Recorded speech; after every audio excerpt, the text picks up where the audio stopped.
Hello, traders. FX Pip Collector here. Today is Friday, July 26th, and I'm going to be analyzing the pound yen, starting on the monthly, working my way down to the 1 hour time frame for the full top-down analysis. So on the pound yen, I think it's extremely clear this is a 1, 2, 3. It looks like the wave 3 could be over. And if the wave 3 is over, you have to be aware that this wave 4 is probably going to last at least 6 to 8 months. So it's probably going to be 2025 at least before this wave 4 is over, if it really is a wave 4, before it actually makes its way back up for a wave 5. So keep that in mind because it's extremely important. While we go down to the weekly time frame. On the weekly time frame, I mean, it did break structure. It's kind of rejecting structure, but I think it pretty much does confirm the wave 3 is over. If the wave 3 is over, then this is actually probably more likely to stretch out like that for wave A, probably make a crutch into the wave A for a wave B, and then probably go down again for a wave C, maybe to like the 50 or the 38%. Like I said, this is probably going to put us out into at least March of 2025, maybe even longer, before we end the wave 4 and head back up for the wave 5.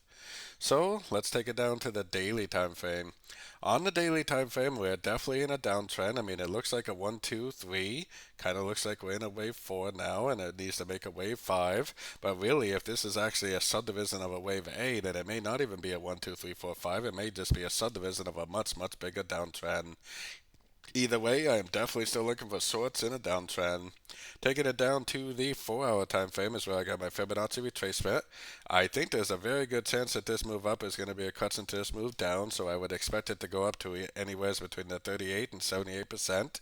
I think it's more likely to go to like the 50 to 61%, probably looking something like this, before we actually do get the continuation of the downtrend. So let's take it right down to the 1 hour time frame.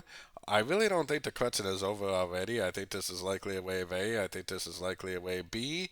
I think this is likely to go up quite a bit more, probably at least to the 50 to 61% for a wave C.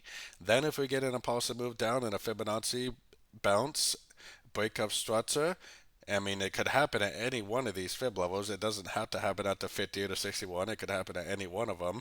But if we do see this picture right here, then this is exactly what I would be waiting for to go short for the continuation of the downtrend.